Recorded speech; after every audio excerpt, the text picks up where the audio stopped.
नमस्कार, आप देख रहे हैं न्यूज स्टेट और मैं आपके साथ में ऋतु तोमर। बुलेटिन की शुरुआत करेंगे। आपने आगरा का ताजमहल तो देखा ही होगा, जिसे मोहब्बत की निशानी कहते हैं, जिसे एक शौहर ने अपनी पत्नी की याद में बनवाया था। एक शहंशाह के लिए ये मुमकिन भी था, जो उसने किया भी।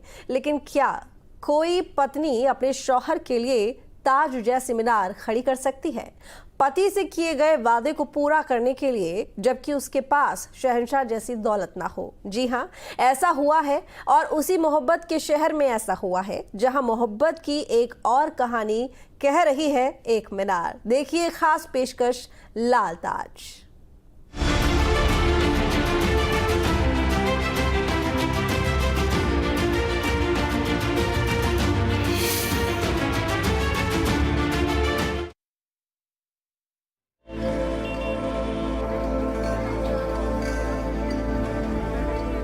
आगरा की पहचान सफेद संगमरमर का ताजमहल, जिसे शाहजहां की मोहब्बत की निशानी माना जाता है। करीब पौने 400 साल पहले इस इमारत को मुगल सम्राट शाहजहां ने अपनी बेगम मुमताज की याद में बनवाया था।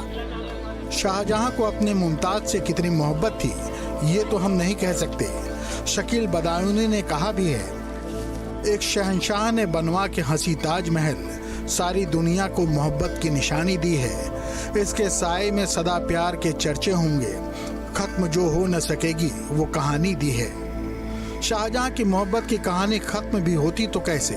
आखिर शहंशाह था वो, बेशुमार दौलत थी, कारीगर थे, सो बनवा दिया ताजमहल। अपनी बीवी को प्यार तो हर शख्स ही करता होगा, लेकिन ताजमहल बनवाने का पैसा न हो तो क्या उसकी मोहब्बत की कोई कहानी ही नहीं? खूबसूरत इमारत ताजमहल को पूरे विश्व में प्रेम की निशानी माना जाता है और यही वजह है कि लाखों की संख्या में देसी विदेशी सैलानी ताजनगरी आगरा पहुंचते हैं और ताजमहल का दीदार करते हैं। लेकिन बहुत कम लोगों को ये जानकारी होगी कि आगरा में एक नहीं बल्कि दो ताजमहल है। एक ताजमहल वो जिसे शहंशाह शाहजहां ने अपने पत्नी की याद में बनवाया था, और एक दूसरा ताजमहल है जिसे एक पत्नी ने अपने पति की याद में बनवाया। ये तस्वीर आप देख सकते हैं कि ये तस्वीर है उस ताजमहल की जिसे एक पत्नी ने अपने पति की याद में 200 साल पहले बनवाया था। आइए आज आपको दिखाते हैं इसी लाल ताजमहल की कहानी हमारी इस स्पेशल रिपोर्ट में। बहुत कम ही लोग जानते होंगे कि आगरा के भगवान टाकीज के पास हिंदुस्तान के सबसे पुराने रोमन कैथोलिक कब्रिस्तान में एक और मोहब्बत की कहानी दफन है, जिसने शायद शहंशाह से भी ज्यादा मोहब्बत की होगी। शाहजहां तो शौहर था, बेगम के लिए बनवा दिया एक ताजमहल, लेकिन इस कब्रिस्तान में एक बेगम ने अपने शौहर की याद में ही बना डाला है एक ताजमहल, जो शाहजहां के ताज जैसा मरमरी तो नहीं है, लेकिन लाल पत्थरों से बने इस ताजमहल में दफन मोहब्बत की कहानी शाहजहां से कमतर भी नहीं है। करीब 200 साल से इस इमारत में कर्नल जॉन विलियम हेसिंग और उनकी पत्नी कब्रों में पुरसुकून नींद सोए हुए हैं। यह मकबरा हूबहू ताजमहल जैसा है। मुगल स्थापत्य कला की अगर बात की जाए तो 100 फीट के दायरे में इसे बनाया गया है और हूबहू आपको ताजमहल की नकल यहाँ पर दिखाई देगी। असली ताज की तरह इसमें भी भूमिगत कक्ष है, बस ताजमहल की मीनारों की शक्ल में इसमें भी मुख्य इमारत से मीनारें जुड़ी हुई हैं।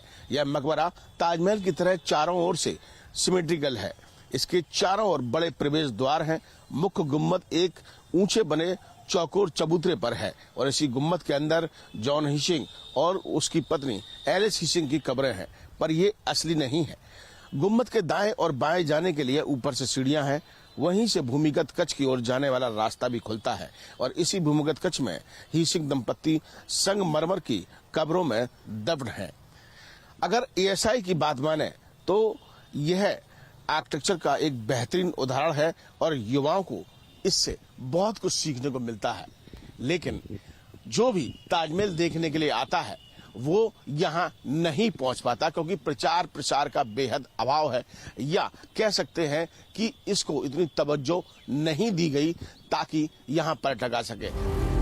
इस लाल ताजमहल की कहानी भी कम रोमानी नहीं है। बात सन 1797-98 की है, जब दौलत राव सिंधिया की फौज में तैनात कर्नल जॉन विलियम हेसिंग अपनी पत्नी के साथ आगरा आए थे और ताज ने इस जोड़े को बेहद प्रभावित किया था। उन्हें लगा कि मोहब्बत हो तो ऐसी कि दूसरे की याद में कुछ बेहतरीन कर जाएं। बस तय कर लिया कि दोनों में जिसकी मृत्यु पहले होगी दूसरा उसकी याद में ताजमहल बनवाएगा। सन 1803 में जॉन हेसिंग की मौत के बाद उनकी पत्नी एलिस ने अपने बेटे बेटियों के साथ मिलकर इस लाल ताजमहल का निर्माण कराया। संगमरमर न सही, रेड स्टोन से ही इसका निर्माण ताजमहल की तर्ज पर करवाया और उसमें कर्नल हेसिंग को पूरे सम्मान के साथ दफनाया गया।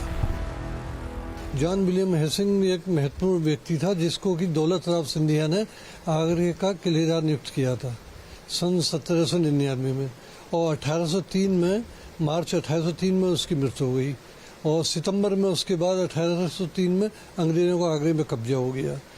ये हेसिंग जो है अपनी पत्नी के संग ताजमहल देखने के लिए गए हुए थे। वहाँ जाकर इन पति पत्नी दोनों को देखने के बाद इतने प्रभावित हुए कि उनमें आपस में ये बात हुई कि दोनों में से जिसका भी देहांत पहले होगा वो उसकी स्मृति में ताजमहल जैसी इमारत का निर्माण कराएगा। अब इत्तेफाकन है कि हेसिंग साहब का निधन पहले हो गया। जब हेसिंग साहब का निधन हो गया तो उनकी पत्नी ने उनकी स्मृति में इसका निर्माण कराया लाल पत्थर से, सफ़ेद पत्थर से नहीं है, ताजमहल सफ़ेद पत्थर से। पैसे का अभाव था, लेकिन ये चीज़ें बिल्कुल इसकी अनुकृति ये ताजमहल की प्रतीत होता है, उसी की तरह से इसकी बनावट है। और आगरा के लोग और बाहर से आने वाले लोग इसको लाल ताजमहल के नाम से जानते हैं। कर्नल हेसिंग की कहानी भी कम रोचक नहीं। डच मूल का एक मामूली सिपाही हेसिंग सन 1765 में लंका पहुंचा, जहां उसने कैंडी युद्ध में हिस्सा लिया। फिर हैदराबाद के निजाम की सेना में भर्ती हुआ। सन 1784 में मराठा सरदार महादजी सिंधिया की सेना में उसे ऊंचा पद मिला। सन 1792 में महादजी उसे पूना ले गए और सन 1794 में महादजी की मृत्यु के बाद हेसिंग आगरा लौट आए। तब आगरा पर मराठों का अधिकार था। सन 1799 में आगरा किला और उसकी दुर्गरक्षक सेना की कमान हेसिंग को मिली थी, जिनकी मौत 21 जुलाई सन 1803 को हुई थी। वो ये बताता है कि उन दोनों के बीच में किस कदर का प्रेम था और किस तरह से उसने उसकी बिल्कुल सेम अनुकृति बनवाई। ये काम आज तक कोई दूसरा व्यक्ति नहीं कर पाया। महिला शक्ति का भी एक उदाहरण, ये महिला शक्ति का एक उदाहरण है। ऐसा काम कोई दूसरा नहीं कर पाया अब तक। आगरा वालों को इस कब्रिस्तान में खड़े लाल ताजमहल की कहानी भले ही मालूम हो, लेकिन ताज को देखने आने वाले लोग इस खूबसूरत इमारत की जानकारी से दूर हैं। पुरातत्व विभाग द्वारा संरक्षित इस स्मारक के बारे में गूगल पर भले ही कुछ जानकारी मिल जाए, लेकिन पर्यटन विभाग ने कभी इसे खास मुकाम दिलाने की कोशिश नहीं की, जबकि यहाँ कोई टिकट भी नहीं लगता। क्योंकि जिसको पता होता तो वो एक बार आता है, इसलिए तो वो बता देते फिर मैप पे डाल के कि वहाँ रेड ताजमहल है। तो फिर आते हैं वो देखने के लिए। जिसको नहीं पता है तो ये सिटी एरिया है ना, तो इसका जल्दी शो नहीं हो पाता है। अच्छा, ये कब्रिस्तान है वैसे? ये रोमो कैथोलिक कब्रिस्तान है, रोमन कैथोलिक ईसाई का। और कब्रिस्तान में ये मकबरा है, जॉर्ज विलियम हेसिंग का मकबरा है, इसको बोलते हैं। अब इसका जो मीडिया ने नाम रखा रेड ताजमहल। रेड ताजमहल, जी हाँ, वो नाम लाल ताजमहल दिख रहा है, रेड रखा हुआ है।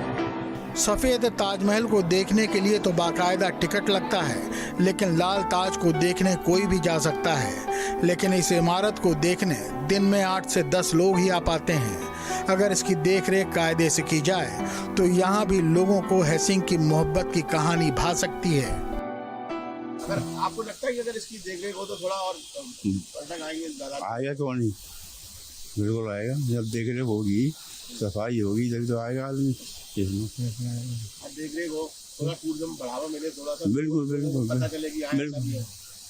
तो अभी आगरा में सभी जानते हैं, एक ताजमहल है, नहीं जानते तो दो, अब तो दूसरा ये मिनी ताज बोलते हैं इसको, तो रेड वाला, रेड ताजमहल। रेड ताजमहल, इधर मेरे को जानकारी। यमुना किनारे बने ताजमहल को देखने वालों की भीड़ जुटती है, जबकि एलिस और जॉन हेसिंग की मोहब्बत की कहानी सुनाता ये मकबरा अब तक पहचान का मोहताज है। ये हंसी हो इजाजत तो ये दिल इश्क का इजहार करे। इश्क इंसान को इंसान बना देता है, किसकी हिम्मत है मोहब्बत से जो इनकार करे। लेकिन इससे भी इनकार नहीं किया जा सकता कि हेसिंग और एलिस की मोहब्बत का दर्जा शाहजहां और मुमताज की मोहब्बत से कहीं ऊंचा है, जिस पर शहंशाह का खजाना नहीं लुटाया गया, बल्कि अपने महबूब की याद में एक मीनार बना दी गई, जिसका वादा अपने महबूब से कभी ताज की वादियों में किया गया था। एक तरफ खूबसूरत ताजमहल है जो देश दुनिया में अपनी एक अलग पहचान रखता है, और दूसरी तरफ हिम्मत और हौसले की ये मिसाल बना हुआ लाल ताजमहल, जिसे एक पत्नी ने अपने पति की याद में बनवा दिया।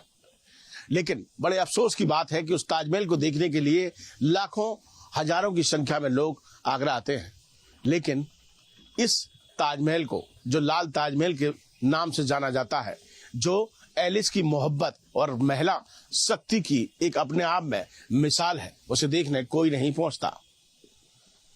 ऐसे में पर्यटन विभाग को हो या ASI को हो, कुछ ऐसे प्रयास करने चाहिए ताकि यहाँ पर टूरिज्म को बढ़ावा मिले और लोग इस खूबसूरत इमारत को देखने पहुंचे, ताकि ये दम तोड़ती इमारत जीवंत हो सके। वीडियो जर्नलिस्ट मनोज के साथ आगरा से विनीत दुबे, न्यूज उत्तर प्रदेश।